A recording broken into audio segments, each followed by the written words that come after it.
If you are someone who has lost someone very dear and close to them, if you are someone who has experienced grief and the passing of a loved one, then you very well know that there are not enough words or really any words to describe, to explain the emptiness, the sorrow, the grief that you feel by this traumatic event. If you're someone who has experienced the loss of a loved one, then you know that there is nothing else that compares to it. Life is challenging, life is hard, life comes with so many lessons, but the loss of a loved one, in my personal experience at least, does not really compare to any other.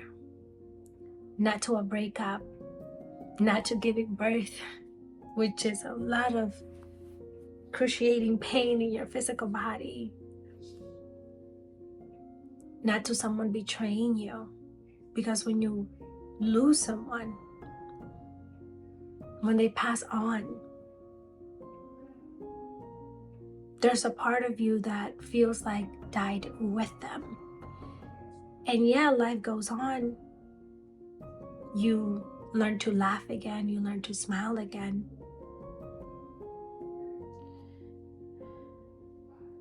But there's always that feeling within you that something's missing, that you're not fully full or complete, or so it feels that way. If you're watching this video, I am assuming that it is because you have experienced such pain and such loss. And I would like to welcome you to Enlightened Blissful Souls, to my divine soul family. I am Goddess Anny, here to bring you divine guidance, divine messages, and insights from your angels, your guides, your loved ones, your ancestors, the divine, God, the universe, whomever it is that you feel most connected to. And today, I woke up with grief. I woke up missing my brother, who I lost 4 years ago. It's crazy to even say that. It doesn't feel like it's been that long. And I sat with it. I set a time aside to sit with that grief and allow it to come up. And then I felt inspired to make a video on it, which is something that I don't typically make a video on this channel. Usually I am channeling spirit and bringing through guidance and advice from your angels. But today I said, you know what, there may be someone out there that could benefit from hearing this, that could feel reassured and comforted.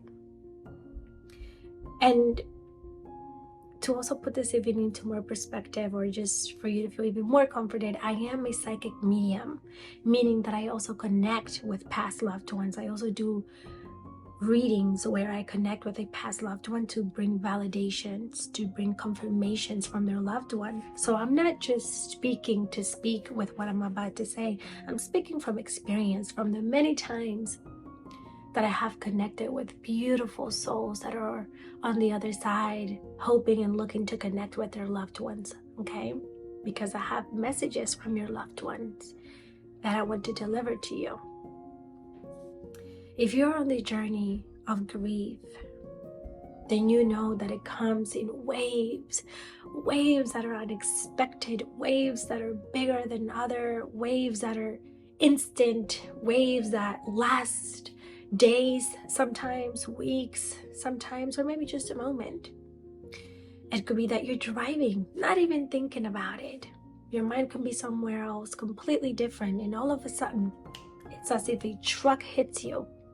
The thoughts of them come to your mind, tears building up in your eyes, your chest rushing, accelerating, pulsating as if it's going to skip out of your heart, as if it's going to jump out of your heart. And there you find yourself again crying, feeling anger, feeling that emptiness again. It could be that you start listening to a song that suddenly reminds you of them. It could be that you have a conversation with someone. It could be that you see something on your phone. It could be a number. Maybe it's their birthday. Maybe it's the day that they passed. It could be you watching a TV show and you see a scene where someone's crying or grieving someone, and then it brings back all of that grief back to you, and then you're crying as well for your loved one just from watching a movie. It could be in the most subtle ways. It could be that you're doing dishes or cooking and just it starts pouring down, it rises up, the thought of them. And then it hits you and you're sitting there, sitting with it, either wanting to avoid it, wanting to suppress it, or just feeling anger, wanting to scream at someone, wanting to take it off on someone, wanting to do something to not feel that pain in your heart that feels like you may have a knife in your heart and you cannot take it out. Sometimes grief feels as if there's this knife there that no matter what you do, it's just there. And sometimes the pain sort of numbs itself and you don't feel it as heavy, you don't feel it as bad. And other times it's excruciating. You cannot deal with it. You don't know how to deal with it. And so I think that's what this message is about from your loved ones.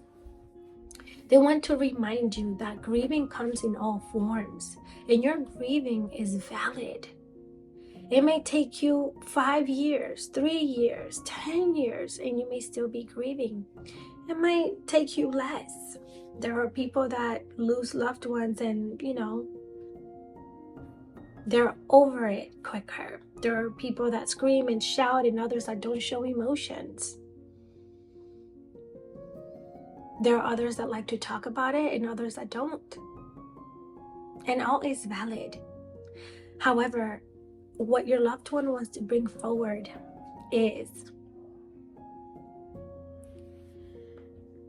there are healthy ways of grieving and unhealthy ways of grieving.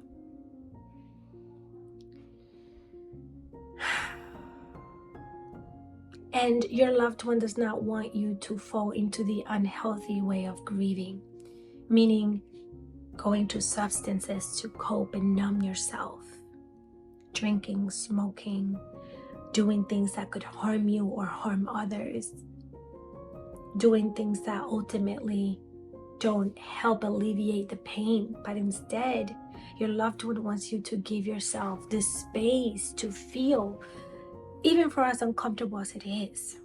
And that's what I did this morning. I sat here on my couch and I said, okay, this is coming up. And I put some music on that will help bring that up. Yeah, I in a way made myself sad because it needed to come up. And sometimes I don't want it to come up. And so I put the songs that reminded me of my loved one. And I was crying and I shouted and I released. And then I was like, it's okay. They're here with me right now in this moment as I'm missing them, as I'm thinking of them. Because that's the thing. Loved ones are always only a thought away. Your loved one has not died. And that's what makes it so painful and so challenging, is that we think that because they're not here physically, we don't see their physical form, their physical body, we think and say, oh, they're gone, like it's over. I would never see them again. I would never experience them again. And that is so far from the truth, because your loved one will always be with you, not only in your heart, but all around you. You have to remember that we are energy. And let me just say really quick, in case you're still skeptical about whether or not life after death exists or not.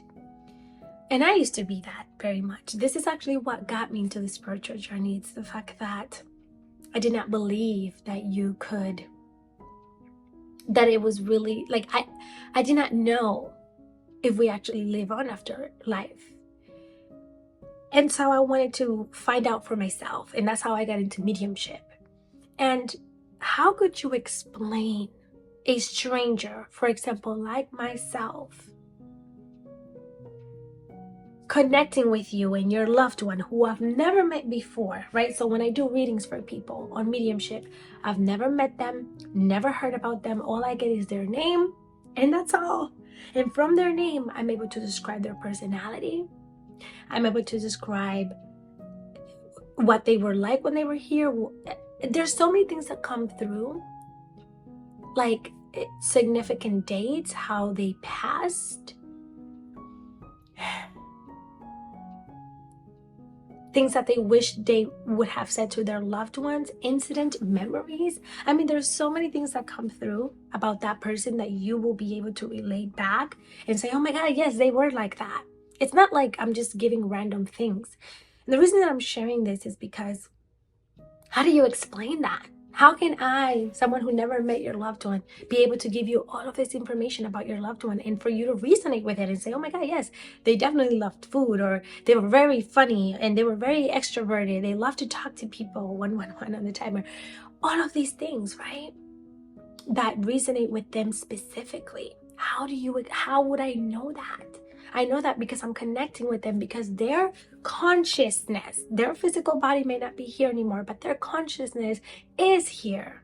Their consciousness is listening and aware and watching and with you every single time that you need them. So your loved one needs you to know that you're not alone, that they're not gone. Just because you can't see them physically does not mean that they cannot hear you and that you cannot connect with them, because you can. All you have to do is call on them. All you have to do is think of them, invite them into your space. They communicate with us in the most beautiful, subtle ways. You just have to be present and aware enough to recognize when they're around. And I actually have a video on how to connect with spirit or past loved ones, which I'm going to tag somewhere around here for you to watch and experience on that if you would like. But what your loved one wants you to know is they're always around. When you think of them, when you call their name, when you think of a memory, and they're communicating with you through signs, through synchronicities, through numbers, through music, through other people. Again, watch that other video if you want to know more of when they are communicating with you.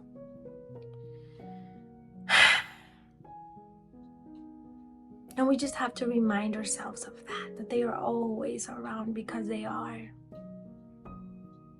It's that random thought that pops in your head about them and you suddenly find yourself laughing or reminiscing on a memory. It's that song that speaks directly to you from them. Maybe it's a person that you see on the street that looks like them.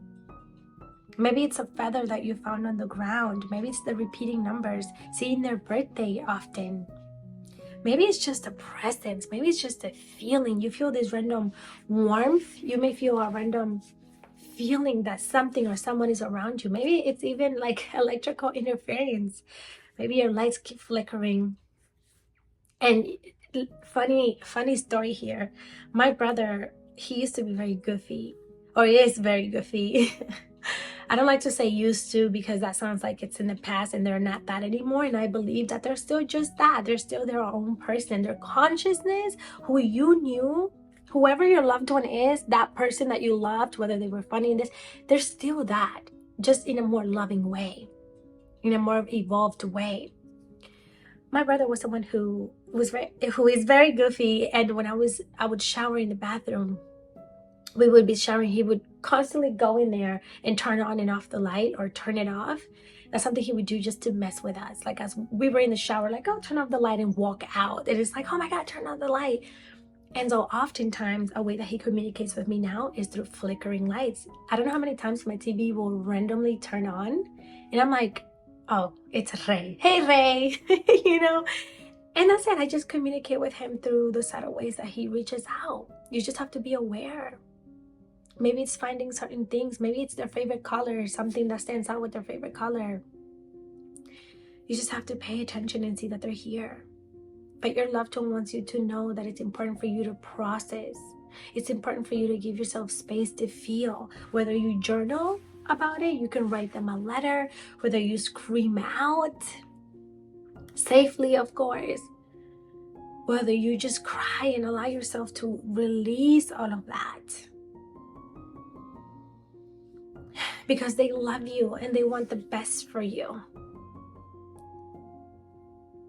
And you're not alone in this. The advice that I have for you on that is that, if I'm being honest with you, grief, if I'm being completely honest, grief, it doesn't go away. You will always miss them. You would always want to see them. You would always want to hear their voice again. You would always want to have one more conversation, one last hug. However, Mami,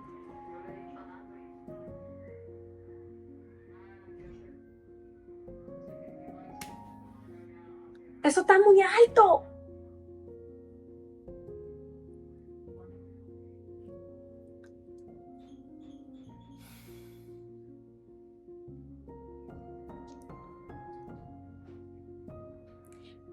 Those feelings will never really go away, if I'm being honest. However, you do get to live again. You do get to find yourself again, to find joy, to laugh again, to enjoy life again. And that's exactly what they would have wanted for you, is to continue on, is to live on for them, for yourself. You have to remember that that is exactly what they would want, is for you to be happy. I mean, if it were to be the other way around and you were the one gone and they were still here, wouldn't you want that for them? For them to just at least try to give it their best, to do their best, instead of just living in sorrow and pain. And I know that's, in a way, sometimes easier said than done, but that's something that sometimes pushes me. I know if he were here, oh my God. I know that if it were the other way around, I would want him to give it his very best. And I know him being on the other side, that he wants me to do my very best. So that is what I do. That is how I honor him. And life gets meaningful again, even when you miss them. You have those moments, right? That's why you give it space. And you can find the light again. I promise. You just keep healing. You continue going forward and knowing and reassuring yourself that they're with you always. And you'll be okay. I promise. My beautiful friend, thank you for joining me today. Thank you for receiving this message from your loved one, from the universe, from God. And I hope that it has found you with some sort of comfort or reassurance. And I hope to see you in the next video. I will see you around. Thank you.